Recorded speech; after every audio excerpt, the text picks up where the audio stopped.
kinakagalitan kita. Kahit pa sabihin niya, yung boss niya, presidente o councilor o sino, wala siyang karapatang magdikta. Pasensya, hindi ninyo naintindihan yung sinasabi ng ordinansa. Clinamp mo eh. Di lalong naging obstruction. Hindi naman po kasi matigas yung ulo niya, sir. Pinapaalis naman po din sila, sir, para hindi matuloy. Hanggat maaari naman po ayaw namin. Kapatid, excuse me, unang tanong, nandun ka ba? Andun po, nung una. Ay, maniwala ka sa akin. Walang sasang-ayon sa'yo. Nakalagay dito, Brother Matt, oh. Yes, boss. Attended vehicles. 1,000. Motorcycle. 500. Light vehicles. 2,000. Medium. 3,000. Heavy motor vehicles. 4,000. Super heavy motor vehicles. Saan kayo kumain? Doon po. Bumili lang po ako ng pagkain. Bumili pagkaan dito. Ba't diyan kayo pumarada? Galing po kami sir ng sa uli. Maluwag naman, Brother Matt. Yes, ma'am. Ang Saka tama marami dito. dito sir truck ng Hindi, ang tama, pag may tao, ticket. No? Naramdaman ninyo nung mag-clamp. Hindi po, nakita ko na lang may pag sabi nito, may city, may imos daw. In-start ko, pag silip ko. Sabi niya, huwag mabante, may kalab na. Sabi sa akin ng taga-city.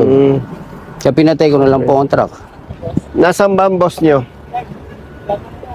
Nasa kanila po kasi may sakit eh. Nag-hospital, nagkikimo siya. Nagkikemo ang boss mo? Ano lang po ang namin yung Sekretarya, saka- Magkano ang sweldo mo sa isang araw? Hindi po kami araw lang sir, pag biyahe po. Pag wala pong biyahe, wala pong kita. O di wala kang kita ngayon. Wala po. Eh, Bro Jerry, punta tayo sa City Hall. Sama natin to. Titingnan natin kung ano nakalagay sa ordinansa. Pinagbabawal yung obstruction. Eh, nag-clamp sila. Eh, lalo nang lumala. Lalo nang nag-obstruct. Parang mahirap i-justify yun. Parang ang dating sa nag-iisip, pera-pera lang. Importante, may ebidensya tayo. Opo. Na nandyan ka. Kung wala ka, may katwiran sila na mag-clamp. Tama po. Good afternoon. Si Hepe. Yung chief ninyo, nandyan? Nasa field po ngayon. Nasa field. Sinong assistant niya kaya? So, Yung assistant? O kahit sa operation? operation po sa Amboy. Brother, good afternoon. May tumawag sa aming opisina truck driver. Pwedeng makita yung ordinansa nyo. Apo. Yung sa clamping. Apo. Patingin. Driver, namumukhaan mo sa kanila kung sino yung nag-clamp o yung kasama. Hindi ko po nakita nga po kung sino, Hindi, may picture ka. kung sino po naglam ng Hindi, truck, sir. patingin kung sino yan. Ito, sino to? Isa po sa nag-ano po namin. Tao ninyo, no? Opo. Ito ba ang nagbigay sa'yo ng resibo? Hindi po, yung isa po. May pangalan ba dito? Sino itong si MS and DR? Si Mark, kay Mark po. Makakan. Pati nga brother ng ordinansa. Basahin ko lang, ha? The provision of this ordinance shall cover the clearing of all public roads, including all sidewalks, streets, avenues, alleys, bridges, pedestrian lane, parks, and other public places within the territorial jurisdiction of the city of Imos. Ito, any person violating the provision of this ordinance and the public code of the city of Imos for the illegal parking shall be fined as follows. Attended vehicles, 1,000. Tapos nakaano po kasi dyan, sir, yung... Ay kapatid, unattended yan. Sir, actually, ganito po kasi yan. Pwedeng makapag-ano po. Sige. Kasi, sir, actually, kausap namin siya. Actually, hindi naman po namin siya tutuluyan dapat. Ang ano po kasi namin, together with the SIGMO, ang ginagawa po kasi namin sa operation na yan, kinaklamp lang po, tapos titikitan lang po siya. Okay. Tsaka, tatanggalin po yung club. By the way, brother, ano, public service, public interest. Naka-video tayo, ha? Opo. Kasi wala naman tayong pag-uusapang personal. Para alam ng publiko, alam ng mga truck drivers, ano bang naging issue. Opo. Amenable ka, brother, na yung driver nasa truck. Okay, sige, tuloy mo. Tapos, ang inaano lang po namin, kinakausap po namin siya. Actually, sa totoo, Brad, alam mo yan, ang tagal natin nag-usap. Ayaw ka namin ganyan na. Yeah. Kasi ang naging problema, yung license mo is huli ng LTO. Opo. O, sige. Tapos, sabi ng... So, ang dala mo, ticket. Ticket din O, po. sige, ngayon. Yung seat mo po, yung traffic namin, inaanuhan siya na i-issue ka namin ng ticket. Okay. Eh, ang sabi niya sa amin, bahala kayo kasi kayo ang may batas niyan eh. Sabi niya. So, sinabihan ka pa para tawagan yung boss mo. Eh, ang sagot sir sa amin eh, yung boss ko kasi, parang presidente yan. Namin tatawagan na galamay, yung galamay niya tatawag sa amin. Kumontra ka kung mali ako, ha? Go ahead, sir. Sa pagpapatupad ng batas, wala siyang karapatang magdikta. Kahit ba sabihin niya, yung boss niya, presidente o councilor o sino, wala sa usapin yun. Ang tama, may violation siya, tikitan. O sige, bakit nauwi sa clamping? Ayun nga po, kasi naka-illegally park. Ang ginagawa po namin, kasi hindi po kami nag-issue ng ticket. Dito po talaga yung issue ng ticket. Violation form lang po yung dadalhin po dito para Sige, tuloy mo. para ano po, dito po titikita. Wala po kami dalang ticket. Ang nagtitikit lang po sa amin, traffic enforcer na kasama namin. Ang violation niya, traffic violation. Dapat pag may violation, ticket eh. So dahil wala kayong paniket, clean up ninyo. Sir, yung ano po namin is part po ng road clearing kagaya. Clean up mo, Kasi naka-obstruct po. o sige. Clean up mo kasi naka-obstruct. O, ilang araw na siyang naging obstruction lalo dahil clean up mo. Pero malinaw, hindi po ninyo naiintindihan yung purpose ng ordinansa. Why? Ay clean up mo eh. Ay di mas malaki pang problema sa inyo. Lalo ninyong ginawang obstruction. Kailan ka nahuli? Kagabi? Alas 8. Alas 8 ng gabi. Opo.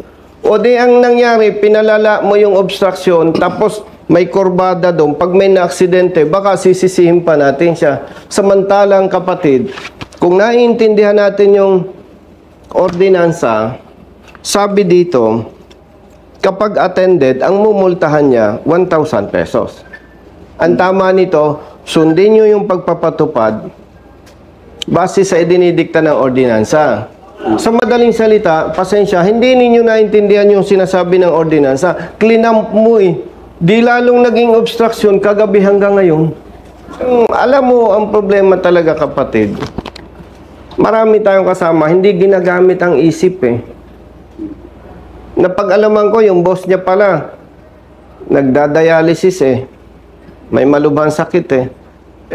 Ang request ko sa inyo mga kapatid, intindihin ninyo yung ordinansa.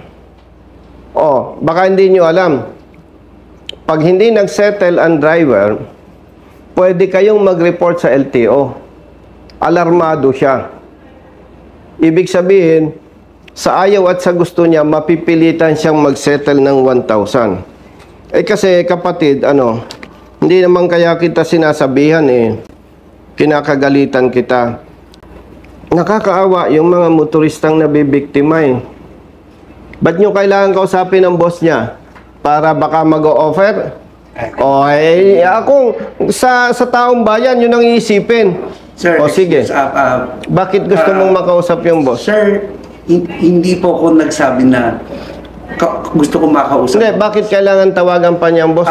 Actually, hindi po ako ang nagsabi po nun. Ang inaano ko po, yung sabi ng enforcer para makausap niya po ang boss niya regarding po sa nangyayari. Pero wala Ganito po. nga kapatid, sa pagpapatupad ng batas, nakapatulad nito, Walang pakialam ang boss niya. Nandito, hindi ito trabaho ng congressman. Nakakaawa lang yung katulad niya na base doon sa tawag niya, wala akong makitang tamang dahilan eh. Kung ako ang mayor, masasabon ko kayo. Kumbaga, mas malaki pa ang violation nung nag-clamp eh. Pati yung team leader eh. Sana, wag na ninyong gawin ito, kapatid. Katulad niya, tigil sa hanap buhay, no work, no pay. So, by the way, gentlemen and ladies, hindi ko kinu-question ang ordinansa. Ang questionable, kung paano nyo ipinapatupad. Pasensya, hindi ko nahihingin yung iba pa ninyong katwiran. Kasi base sa ordinansa, kapatid, very clear, mali ang ginawa po ninyo. Eh, nakarating pa sa kanya, 5,000 ang babayaran niya. May nagsabi sa'yo? Ito po. Ang sabi po sa akin, nakalagay po dyan na 5,000. Oo. Mali. Attended eh. Ito po. So, nakalagay dito, kapatid, attended, di ba? At na-witnessan mo sa pag-uusap. Nagkaharap-harap, di ba? So, ang babayaran niya, 1,000 lang. Sa ano po kasi ito? Sa truck, kaya 5,000. Hindi, kung kapatid, kung walang driver. Kung walang driver. Oh, ay ang pagkalam niya, 5,000. Siyempre, usapan tayo naman, hindi lang kahapon pinanganak. Hindi ko naman sinasabing kayo ganon. Pero sa sitwasyong ganon, 5,000, ang laki nun ah. Kung ito ay may diskarte, boss, ba pwede pag-usapan ng... Yes. Kung hindi rin naman po kasi matigas yung ulo ni sir, pinapaalis naman po din sila sir para hindi matuloy. Hanggat maaari naman po ayaw namin. Kapatid, excuse me, unang tanong, nandun ka ba? Andun po, nung una. Ay, maniwala ka sa akin. Walang sasang-ayon sa'yo, kapatid. Sir, excuse me. Yes. Nung sinasabihan po siya na iba yung naging gesture niya kasi doon sa mga tropa. Yung gestures, kapatid, wala yun. Kayo, professionals, marunong, dapat may paninindigan. Kayo ang masusunod. O, paano ngayon? Lumalabas, kayo pa ang mali. Pasensya, kapatid, hindi acceptable yung sinasabing matigas ang ulo. Pinapalis, ayaw umalis. Base po sa nangyari, ano po yung, wala po ba siyang pagkamamali sa nangyari? Kapatid, hindi ko siya pinagtatanggol, may violation siya. May pananagutan siya, base sa ordinansa 1,000. Ang questionable, bakit ninyo clean up ay nakaharap nyo? So again, tayo naman lahat nagkakamali eh. Yes, sir. No. Okay, thank you po. Ako naman nagsasalita on behalf of the driver. Kasi makikita naman natin, mababa lang yung pinag-aralan niya, hindi niya kayang pagtanggol sarili niya. Walang personalan ito, pero kapatid, with respect to our chief, dahil wala siya, hopefully, maipatupad ito ng tama. Yes, sir. Kasi next time na magkamali kayo sa ngalan ng public service, magsasampa ako ng kaso kung sino ang dapat managot. At ang gagamitin kong backup Is the order. is the ordinance. Yes, sir. Thank you, sir. So please. So Brother Matt, bigyan mo ng 1,000 to. Binigay ko ba sa yung pera? Ba't yung perang inano ko? Ba't wala sa bulsa ko? Tingnan, unan dyan. Ticket lang po dito. Oh, 1,000 sa ticket. Oh, kumain ka. Dito na lang po. Sige. Oh, dagdag mo yan doon sa dapat mo. Sige. So brother, klaro ha. Thank you, sir. Ito yung first and last. Yes, sir, sir. O sige, oo.